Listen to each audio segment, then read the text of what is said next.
Wow, that is a lot smaller than I expected. That's what she said.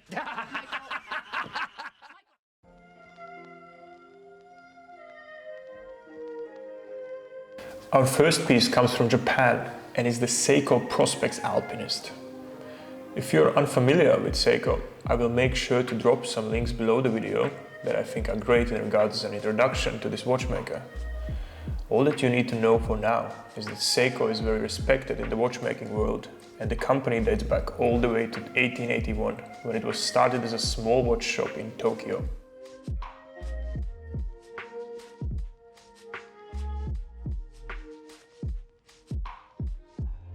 Now to the first impressions part. I received my Seiko Alpinist from an outright dealer selling via Chrono24. And this white box is what it was packed in.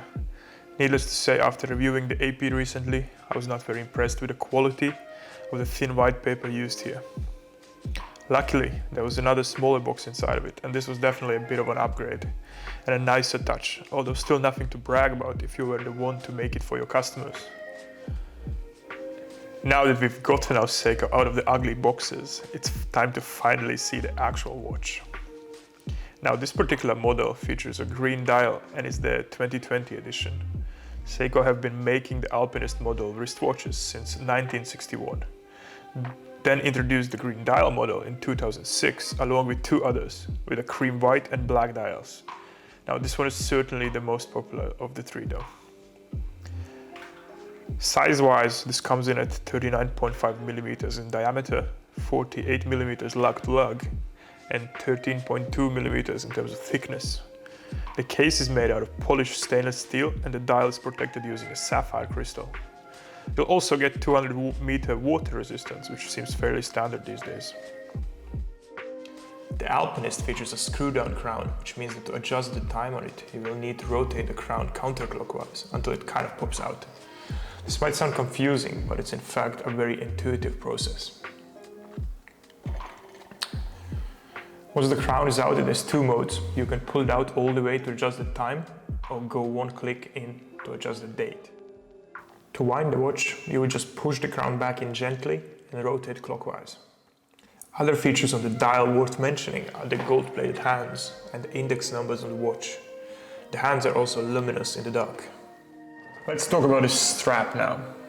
It's a brown calf leather one, and for me personally is the second worst thing about this watch, right after that atrocious box. Now straps are definitely a subjective thing and a matter of taste, but this particular one for me didn't feel like it's of any quality at all. I think this watch would do great either with a stainless steel bracelet or a rubber strap to give it a more youthful appearance. Now, if you are into leather straps, I would simply recommend you swap this one for something of higher quality. Extra $50 go a long way in the strap world. The Seiko one just feels like it's made out of a mix of fake leather and plastic. It bends badly, and I got the feeling that it might actually break in pieces if I bend it hard enough. It is not all that bad though, as the clasp is beautifully done. You open it by using the levers on the sides of the clasp and close it up by applying a little bit of pressure. You'll actually hear a clicking sound when the watch is secured. It comes with a nicely engraved Seiko logo on the back too. As mentioned early on, I did not realize that this watch will be so small, and thus it's a fair bit too small for my wrist, which is around 18.5 centimeters. I'd say 16 centimeters and down are the wrist sizes this watch will be perfect for. Apart from that, I really like the look overall, and could easily see this as my daily watch after putting it on a rubber strap. The Alpinist comes with a caliber 6R35 movement that is new and recently developed by Seiko in-house.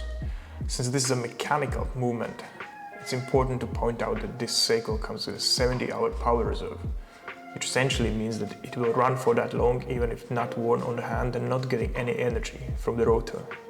One of my favorite parts of this watch is that I don't need to post any images of the heart, aka the movement of this watch, on the screen, as Seiko have left the back of the case open and we can all enjoy the gorgeous view of a mechanical watch in action.